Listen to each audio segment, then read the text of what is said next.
औज़ुबिल्लाहिमिनश्शैतानिर्रजीम बिस्मिल्लाहिर्रहमानिर्रहीम अल्लाहुम्मा सल्लि अला सय्यिदिना व मौलाना मुहम्मदिन व आलिहि व सहाबिहि वसल्लम रब्बि ज़िदनी इल्मा व रब्बि ज़िदनी इल्मा व रब्बि ज़िदनी इल्मा या अलीमु या अल्लाह या अलीमु या अल्लाह या अलीमु या अल्लाह अल्लाहुम्मा सल्लि अला सय्यिदिना व मौलाना मुहम्मदिन व आलिहि व सहाबिहि वसल्लम। Dear students, I am Professor Chaudhry Tanveer Ahmed, Principal, Tanveer Academy of Commerce, Gadi Show, Lahore, Pakistan.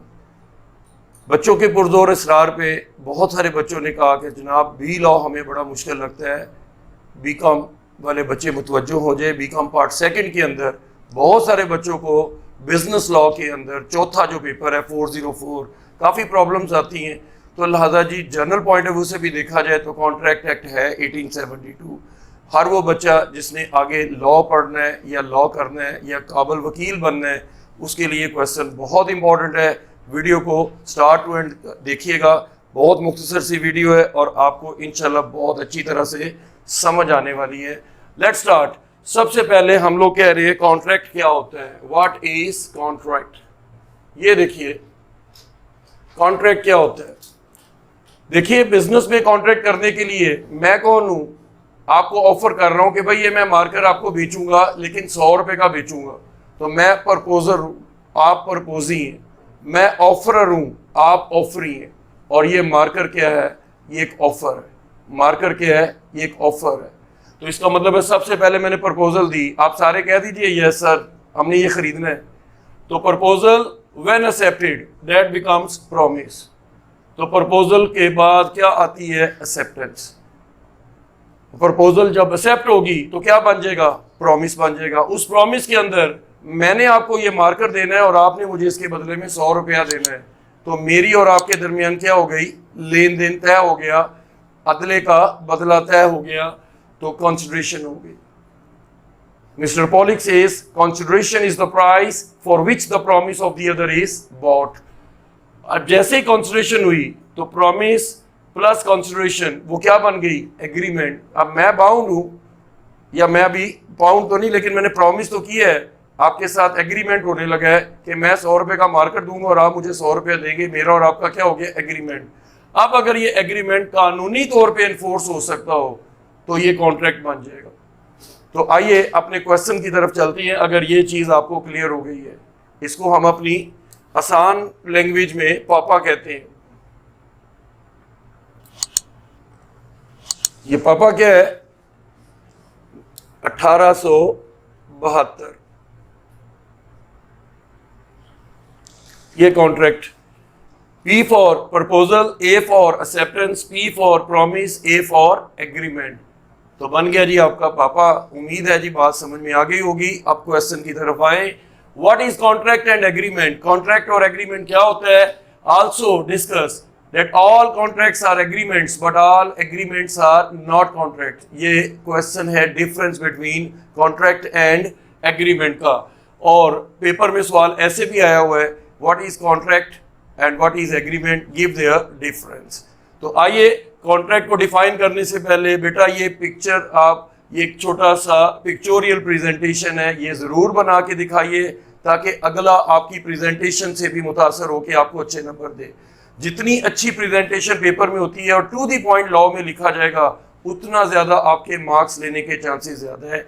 Law के पेपर में आउट ऑफ 20 देखने में है कि 17-18 तक बच्चे नंबर ले जाते हैं। क्यों, वो टू दी पॉइंट लिखते हैं, एज पर लॉ लिखते हैं। तो इसलिए बेटा क्वेश्चन की लेंथ पे ना जाइएगा, क्वेश्चन के साथ इंसाफ करें, एग्जामिनर आपको नंबर देने के लिए मजबूर है। तो देखिए under section 2 sub section H contract क्या है, इधर से पढ़िएगा। An agreement enforceable by law is contract, यही डेफिनेशन है जी। एन एग्रीमेंट, इधर से पढ़िए, an agreement enforceable by law is contract. ये कॉन्ट्रैक्ट की डेफिनेशन है एज पर कॉन्ट्रैक्ट एक्ट 1872। तो कॉन्ट्रैक्ट के अंदर तय हो गया कि दो बातें हुई हैं, number 1 agreement and number 2 enforceability. तो अब आते हैं कि इसकी इक्वेशन बना लेते हैं। Agreement plus enforceability is equal to contract, और contract minus enforceability is equal to agreement. तो दो चीजें मैंने क्लियर कर दी हैं, कॉन्ट्रैक्ट क्या है और एग्रीमेंट क्या है। अब मजीद एग्रीमेंट को हम करने से पहले एक कॉन्ट्रैक्ट की एक एग्जांपल देते हैं। एग्जांपल देखिए, mister A offered his Suzuki car और Honda car for ₹5 lakh to mister B. A is the offerer, B is the offeree and car is the offer and B agreed to buy it for the stated price. B कहते हैं हाँ मैं ये 5 लाख की गाड़ी आपकी खरीद लूंगा। Here it is a contract between Mr. A and Mr. B as it is enforceable by law। उम्मीद है जी आपको एग्जाम्पल भी समझ आ गई, डेफिनेशन भी समझ आई। अब आते हैं सवाल के दूसरे हिस्से की तरफ, वो क्या है? एग्रीमेंट। तो एग्रीमेंट के लिए बेटा यहां से पढ़िए, यहां से रट्टा नहीं लगवाते बेटा तनवीर एकेडमी में। To the point, authentic definition आपके सामने देखिए, प्रेजेंटेशन से आपको क्वेश्चन समझ आ रहा है। Every promise and every set of promises forming consideration, every promise and every set of promises forming consideration for each other is called agreement। तो ये बेटा एग्रीमेंट की डेफिनेशन है as per section 2 subsection E of the contract act 1872। Example देखिए, A promises to Mr. B that he will sell his car for ₹5 lakh। ए ने B को सिर्फ वादा किया है कि मैं अपनी गाड़ी तुम्हें 5 लाख रुपए की दूंगा। The promise is an agreement but here it is not on the position of contract. मजीद आपको समझाने के लिए इधर देखिए, एक 3 इक्वेशनें बना रहे हैं स्पेशली। इधर agreement plus enforceability is equal to contract, contract minus enforceability is equal to agreement, और promise plus consideration is equal to agreement. इसका मतलब है कि एग्रीमेंट के 2 तरीके हैं। अगर कॉन्ट्रैक्ट में से इन्फोर्सिबिलिटी निकाल दी जाए तो क्या रह जाएगा? एग्रीमेंट। और अगर इसी प्रॉमिस में दोबारा कंसिडरेशन ऐड कर दी जाए तो क्या बन जाएगा? एग्रीमेंट बन जाएगा। उम्मीद करता हूं बात समझ आ गई होगी। अब इन दोनों का डिफरेंस देखते हैं। What is the difference between agreement and contract? सबसे पहले पॉइंट ऑफ डिफरेंस मैंने बनाया है जी, कोई 8 के करीब आपको। तो पहला पॉइंट ऑफ डिफरेंस है difference by definition.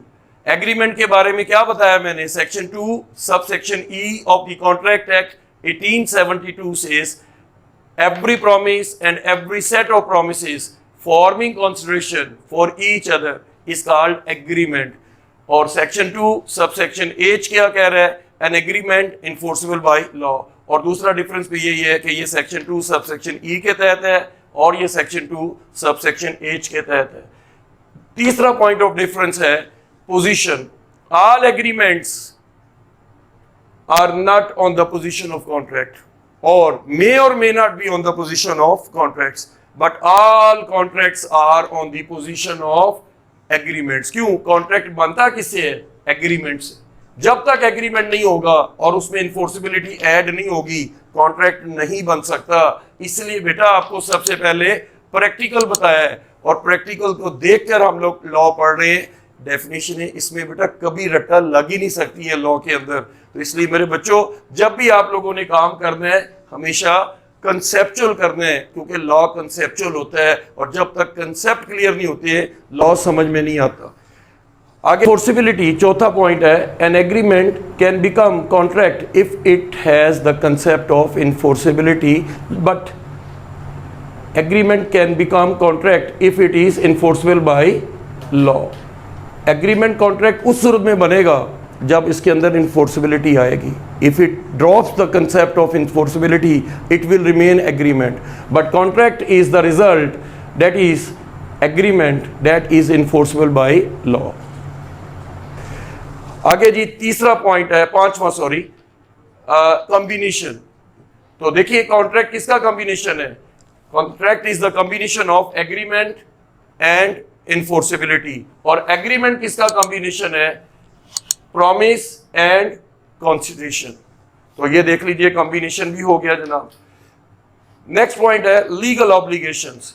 Legal obligation, agreement में एग्जिस्ट विदाउट ऑब्लिगेशन। एग्रीमेंट में कोई ऑब्लिगेशन अभी नहीं आए, जैसे मिस्टर ए ने सिर्फ प्रॉमिस किया है लेकिन ऑब्लिगेशन अभी नहीं आए हैं, तो इट मींस ये एग्रीमेंट रहेगा, ये कॉन्ट्रैक्ट अभी नहीं बना। कॉन्ट्रैक्ट बनाने के लिए a contract on the other hand is the result of agreement and obligations. तो ऑब्लिगेशंस के बारे में स्पेशली मिस्टर सेलमन ने कहा है contract is an agreement creating and defining the legal obligations. जब तक लीगल ऑब्लिगेशंस नहीं आएंगे कॉन्ट्रैक्ट नहीं बनेगा। स्कोप क्या है? देखो agreement has a wider scope. क्यों? एग्रीमेंट की आगे बड़ी ब्रांचेस बनती हैं, लेकिन कॉन्ट्रैक्ट जिस चीज से मुताल्लिक होगा सिर्फ उसी से मुताल्लिक होगा, किसी और चीज से मुताल्लिक नहीं हो सकता। That's why the scope of the contract is narrower than agreement. Conclusion यही है, all agreements are not on the position of contracts, but all contracts are on the position of agreements. तो अगर पे आपने लिखना है कि स्टेटमेंट थी all contracts are agreements, तो यही लिखा है आखिर पे, now it is clear that all contracts are on the position of agreements, but all agreements are not on the position of contract. सवाल कैसा लगा है कमेंट्स बॉक्स में ज़रूर बताइएगा। क्यों कि यही आप लोगों की चीज़ें जो हैं हमें कमेंट्स बॉक्स से ही पता लगती हैं कि हमारी जसारत कैसी थी। वीडियो को एंड तक देखने का बहुत शुक्रिया। अपना और अपने वालिदैन का, बहन भाइयों का बहुत ख्याल रखिएगा। असातिज़ा की, माँ बाप की खुसूसी तौर पर इनके लिए दुआ भी किया करें और इनसे दुआएं भी लिया करें, और हमारे तनवीर अकेडमी के चैनल के लिए बिलखुसूस दुआ कीजिए। अल्लाह करीम हम सबको दुनिया और आखिरत में कामयाबी अता फरमाए। नेक्स्ट क्वालिटी वीडियो तक के लिए अस्सलाम वालेकुम।